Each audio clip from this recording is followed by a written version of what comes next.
Every product leader faces the same impossible choice: move fast and break things, or build sustainably and risk getting left behind.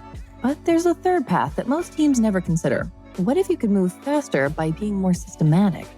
What if the secret to outpacing your competition wasn't about cutting corners, but about building an experimentation engine so efficient that you could test and learn at a pace that makes your current sprint velocity look like you're standing still? And what if you could learn how to do it from a product leader at one of the most recognizable companies in the world? My guest today is Jean Castanon, Vice President of Digital Product at American Express. Jean has spent over a decade at Amex, working across multiple functions before focusing on digital product strategy.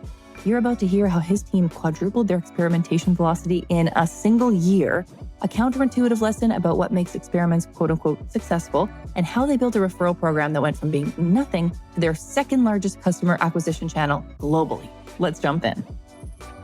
Oh, by the way, we hold conversations like this every week, so if this sounds interesting to you, why not subscribe? Okay, now let's jump in. Welcome back to the Product Manager Podcast. John, it's such an honor. Thank you so much for making time for us today. Thank you for having me. Can you tell us a little bit about your background and how you ended up at your role where you are today in Amex? Sure. So I joined American Express back in 2011 as an analyst in our strategic planning group in London.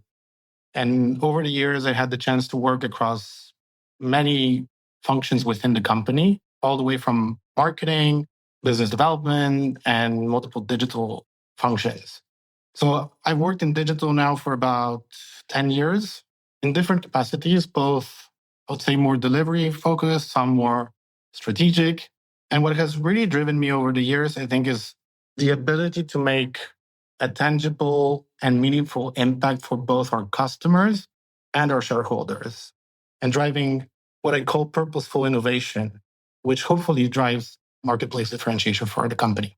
Cool. Well, today we're going to be looking a little bit into the future and focusing on what's going on with new technology and products and trying to get ahead of what's currently competitive. So to get us started, can you tell us a little bit about what forward thinking with product strategy looks like specifically like at an established company like American Express?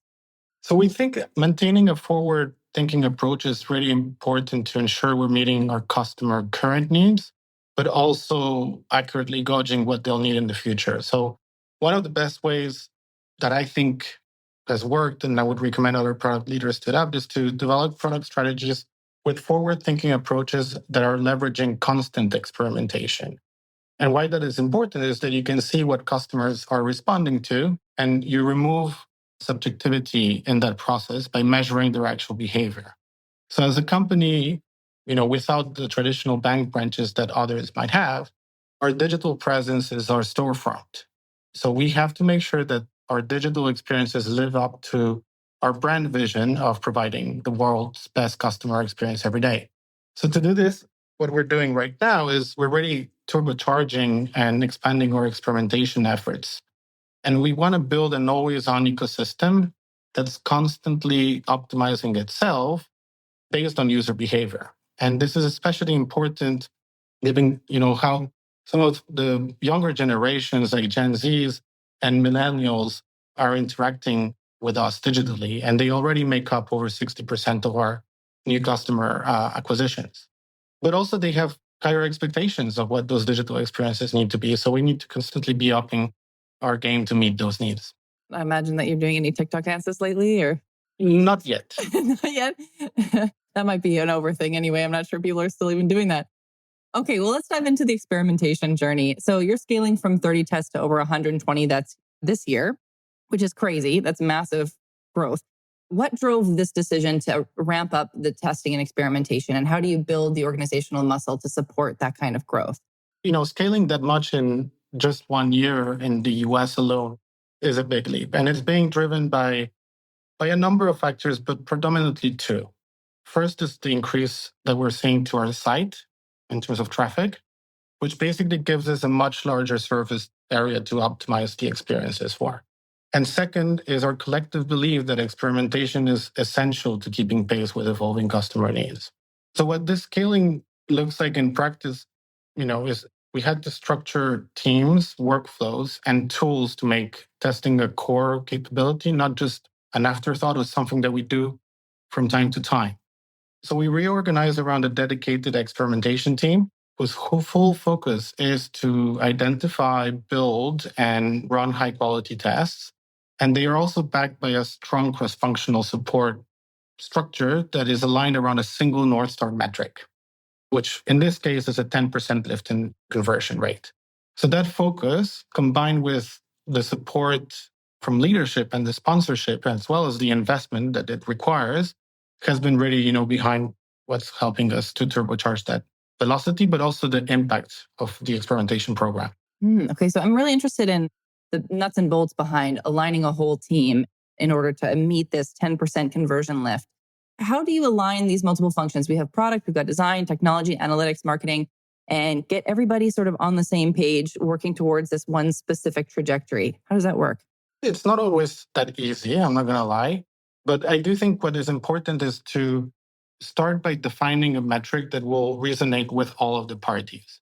So in this case, what we did is when we looked at, from a business perspective and marketing, conversion is a measure of growth. So that it was a meaningful metric that resonated with those functions. For product and design, it was a metric that resonated as well with our typical objectives because it's about eliminating friction in the user experience and ensuring that the product works hard and it's meant to be. And then finally, from a tech and analytics perspective, conversion is a great metric because it reflects how well the system's, availability and performance metrics are working, as well as the insights are performing. So conversion became like this common language for progress and one metric that united the different perspectives to make sure that the ship kind of sailed in the same direction. So we're also focusing, in addition, to having that single North Star metric, on creating transparency across the team. So we share insights, tracking performance, we establish regular ceremonies, and we identify what's working and what's not, because in itself, that's always evolving as well. So that clarity, I think, really allowed us to operate as one system rather than a set of disconnected teams with different competing goals. And the result is a much more coordinated approach to optimizing the customer acquisition funnel. I would say that this is the dream. Like, I think that this is a very, very common issue, even with smaller scaling organizations, to be able to kind of work in lockstep across departments without this, siloing getting in the way of people's overdoing work or not completely aligning on those functions. So I think that's really innovative. So let's talk a little bit about team capacity, because it's one thing to align all these folks that kind of towards this one North Star metric, but then managing the workload and ensuring that folks are working sustainably at a measured pace and not getting, pulled in 5 different directions. That's a kind of a different task. How do you maintain that kind of focus in a large organization when there's always these competing priorities? So I would say the most important thing that we did here is that we established a dedicated team that was solely focused on experimentation. So every day when they wake up, they think about this, and it's really their core focus. So this ensures that they aren't pulling all of the other projects that keep popping up as priorities evolve. And their entire remit is just to run, optimize, and scale experimentation efforts. And the second thing that they do is that they also facilitate core teams to run experiments on their own by providing subject matter expertise and project management support. On top of that, what we're doing is that we're really looking at this from 3 angles. The first one is from a talent perspective. So we brought together the right cross-functional mix, not just across product, but across design, analytics, engineering, and many more functions, including legal. But we're also upskilling team members to stay ahead of how the external landscape is evolving. Second is the process. So we're deeply examining each step of the full life cycle of running an experiment, all the way from having an idea through discovery to build, execution, and all the feedback loops associated with this, and identifying which are the steps that have the bottlenecks and fixing them so that they don't slow us down. And the last piece I would say, just the third one, which is very important, is tooling and technology. So we're obviously constantly assessing what our tech stack is here, but we're also partnering with external vendors that specialize in experimentation platforms so that we can move faster and stay focused on what we do best. I see. Okay. I wanted to press a little bit on the results portion, because I think this is something that every organization, whether they're a startup, whether they're scaling, whether an enterprise, we all kind of deal with this pressure to move quickly. And especially in this climate where, innovation is moving faster than it ever has. The cycles of development are just at light speed at this point. And so there's an enormous amount of pressure to change courses when experiments don't immediately show lifts or results in the short term, even if we're quite confident that progressing with that experiment and kind of giving it some time to mature could yield long-term results. So how have you changed the mindset organizationally at American Express? And what advice would you give to other leaders who are kind of facing some of that similar sort of cultural and economic pressure to kind of yield results from experiments and keep moving? Yeah, so I think that there's two pieces there that I'd like to touch on. The first one is on the speed. I think speed is really important because the faster you learn, the better, so that you don't actually spend 9 months learning if it's actually not going to drive the outcome that you want. But then the second one, which I think is often what is the biggest challenge, is this perception that if an experiment doesn't drive the conversion lift, it's been a failure. And that's not the case, right? And that takes a little bit of time. And we've shifted that culture by reframing what success looks like. And we position learning as a valuable outcome in itself, not just the conversion lift, which is still our North Star metric. So I mentioned earlier that we have that 10% lift in conversion. We also have a robust scorecard that looks at other experimentation outcomes, which includes velocity, win rate, the number of variants that we're testing, etc. So my advice for other product leaders out there is really to invest in building a learning culture early. It takes time and it's something harder to test. So often the default is to launch and just learn on the back of it. So make space for the teams to test ideas without fear of failure and ensure that you have strong alignment on both purpose and process. All right. Well, that sounds very sound as far as a process. I do want to talk about something maybe a little bit more fun. We'll go into a case study for the American Express referral program, which I know has grown to become now your second largest customer acquisition channel globally, which is huge, especially for a company the size of American Express. But it scaled from almost nothing over 10 years. So enormous success there with that program. So what were the key product decisions that made this program successful in your view? And how did you scale it internationally? Believe it or not, it actually started in international and it started in France and it then scaled globally. But one of the key product decisions we made about our referral program was to manage it as a true product from the early days, meaning that we thought deeply about the end-to-end experience and optimizing for the user journey. And to do this, we focused on a few core things. Like the first, I would say the core infrastructure was really key, and we needed to make sure that it's flexible and scalable, underpinning everything that we do. And then the second one is really about simplification. So making it easy for the user and making it very intuitive and seamless. For example, right now, what we're doing is we're testing tactics like QR codes for in-person referrals, as well as asynchronous referrals, where you might want to refer somebody, but have them check it out when they get home. So the key is really about facilitating the virality that we get from the program while maintaining the right behaviors. The next one I would say is personalization, which has been obviously a hot topic for many, many years. But we use many tactics here, including AI and data analytics, to personalize the incentives that we give to our members and their friends, but also to personalize the experience that they see. And the last really underpinning all of this is controls. So the same way that we have virality that is good behavior, we can have the opposite behavior. And facilitating that virality requires us to have the right controls so that the program attracts the best customers and who we want. As a result of this, I would say multiple pronged approach over the years, we continue to see a lot of success with the program, especially with the younger cohorts of car members, where we see about 75% of our referrals are resulting in millennial and Gen Z acquisitions. So this aligns with what we're seeing in terms of also digital behaviors. These cohorts are very engaged digitally, and they're also themselves used to referring more, which is fueling this viral loop. Okay, I want to talk a little bit more because you mentioned that AI is kind of one of the kind of tools in your toolkit right now as you're moving through these processes. I'm curious, what kinds of use cases have you been piloting? Can you share what you've been exploring and how you're kind of evaluating whether or not those the results that the AI use is yielding are worth moving forward with or iterating on those? I think from a generative AI, it's relatively early days, but it's definitely going to have very practical implications about our product development and experimentation processes overall. Right now, we're piloting use cases that are focused more on internal productivity, things like speeding up how we are streamlining ideas, writing them into testable hypotheses, design to code translation, and then our ability to iterate faster. So we're able to experiment with these tools and with generative AI because we have, thankfully, a technical enablement layer that provides us with the right guardrails to do that, which allows our technical teams to focus on innovation without reinventing controls. But I would say it's still early days. Well, I'd like to talk a little bit about your storefront as well. So you mentioned that your storefront is kind of your digital bank branch. You don't have physical locations for people to visit.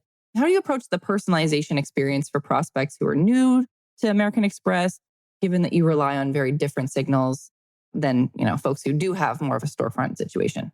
You're spot on that we don't have physical bank branches like other retail banks. So our website is effectively our digital bank. And for new prospects, personalization can become tricky as we would rely on digital signals typically to personalize those experiences. So what we've done over the years is build a digital system that allows us to personalize dynamically, even as the user progresses through the acquisition funnel. So then as we learn more through their interactions, behavior, declared inputs, we can adapt the products, the features, the offers they see, or even the experience.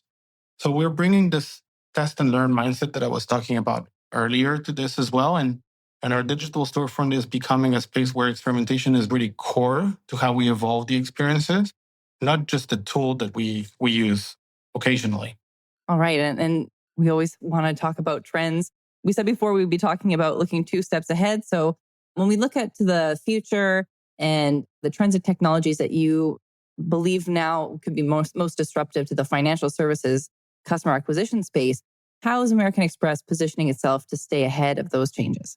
There are a few major trends we're watching closely, and this is not the full list, but the ones that come to mind. One is obviously the evolution of customer expectations around immediacy and relevance. And I think as AI will become more embedded in everyday consumer tools, that this will become even more important. So we need to continue prioritizing that personalization that I was just talking about, but also the ease of use of our experiences and of our core acquisition channels, such as our referral program that we talked a little bit about before. The second trend that is also something we're watching very closely is the way that users search for information online. And this will continue to change, and it's been changing for the past few years. So we're evolving our strategy to stay ahead of the shift of what search will remain a key way we engage with users. And it's shaping both how we think about this from a technology perspective, but also from a content strategy so that we keep up with the changes of core consumer behaviors. And a final trend I'll mention is the changing competitive landscape. We're not just fighting for share of wallet and attention with the traditional issuers.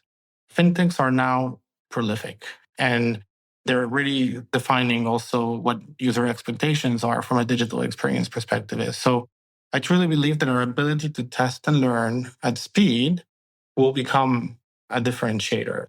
So that's why we're investing so much in this infrastructure that we were talking about earlier in the podcast, because modernizing our digital storefront and our branch experiences, as well as upskilling our teams across all the functions that make this a reality to become more agile, is going to be really, really key to win in the space. So we're very deliberate about future-proofing this and what we build. So our systems and processes are durable, flexible, and not reliant on one person or one team. And I think that last piece is also very important. Yeah, absolutely. And it's an ongoing process to refine all of those aspects. Well, thank you so much, Jean. This has been wonderful. I really appreciate you taking the time out of your super busy schedule to chat with us. Where can folks continue the conversation with you online? You can find me on LinkedIn. And thank you very much for having me today. I really enjoyed our chat. Me too. Thanks so much. Take care. Thanks for listening in. For more great insights, how-to guides, and tool reviews, subscribe to our newsletter at theproductmanager.com/subscribe. You can hear more conversations like this by subscribing to The Product Manager wherever you get your podcasts.